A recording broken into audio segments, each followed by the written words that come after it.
इसको बोलते हैं स्वस्थ दृष्टि। धन चाहिए किस लिए कि जिनके प्रति हमारे कर्तव्य बनते हैं वो मैं पूरा कर सकूं। धन के प्रति स्वस्थ दृष्टि यही है। हाँ, कर्तव्य पूर्ति का साधन अगर धन नहीं है तब धन की एक ही उपयोगिता बचती है, वो है व्यक्तिगत भोग, विलास। और व्यक्तिगत विलास में खर्च होने वाले धन की शास्त्रों में प्रशंसा नहीं है।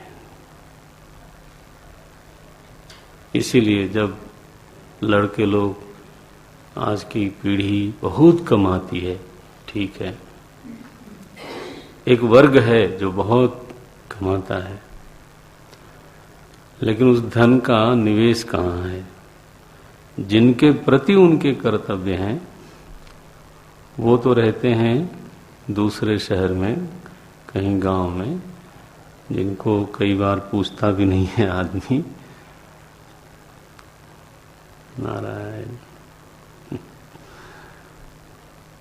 तो वो धन फिर कर्तव्यों की पूर्ति में लग नहीं रहा है। जिस राष्ट्र ने उनको पढ़ाया, जिस माता पिता ने उनको पढ़ाया, जिस परिवार ने कष्ट सह के भी उनको बड़ा किया, उनके प्रति कर्तव्य है। उस कर्तव्य को पूरा करने में अगर हमारे साधन नहीं लगते हैं तो वो साधन फिर कहाँ लगेंगे? और वहां लगने का अभिनंदन किया जा सकता है क्या? ये है शास्त्र के चिंतन में धन का अपना स्थान है, क्यों नहीं है? साधनों का अपना पूरा स्थान है, नहीं है ऐसा कौन बोलता है?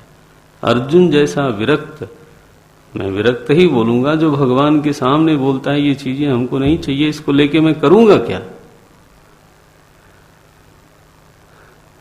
और नचिकेता भी बोलता है कि आपको मैं देख चुका हूं, तो आप जैसे लोगों का दर्शन करने के बाद कोई निर्धन थोड़ो होता है। लप्स्यामहे वित्तम अद्राक्ष्म चेत्वा, तो धन तो मुझे मिलेगा। तो धन के प्रति कोई घृणा भाव हो, वैराग्य भाव अलग चीज है और घृणा भाव एक अलग चीज है। और जब हम ऐसा कहते हैं तो कई बार ऐसा लग सकता है कि बैक डोर से धन के प्रति लोभ है। ऐसा हो सकता है कि किसी को आप भी कभी कहीं बोलें तो लोगों को लग सकता है कि ये पिछले दरवाजे से धन के प्रति लोभ की स्वीकृति है। नो, धन का जो स्थान है, धन की जो महिमा है, उसकी स्वीकृति है। और उसको स्वीकार नहीं करना सत्य को अस्वीकार करने वाली बात है।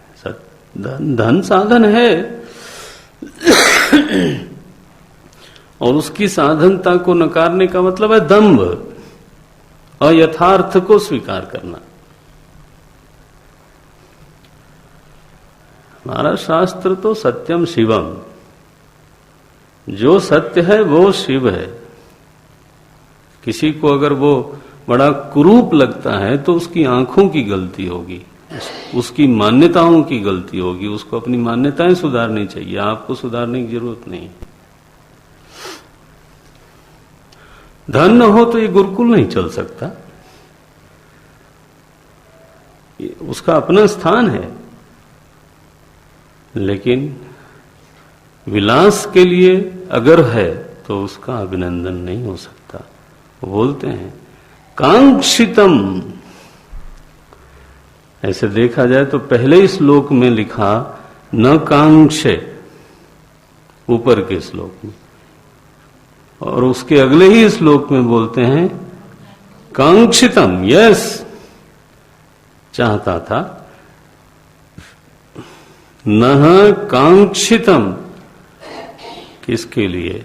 ये शाम अर्थे, जिन महापुरुषों के लिए, जिन लोगों के लिए मैंने राज्य चाहा था, केवल राज्य ही नहीं चाहा, भोग भी चाहा था, सुख भी चाहा था।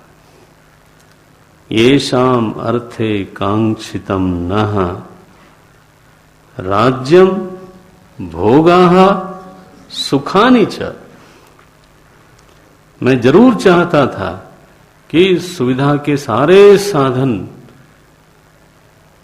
समायोजित होने चाहिए, सुविधा के सारे साधन होने चाहिए, भोग ऐश्वर्य होना चाहिए, राज्य होना चाहिए, क्यों नहीं होना चाहिए, लेकिन मेरे लिए नहीं। ये शाम अर्थ है। अब जिनके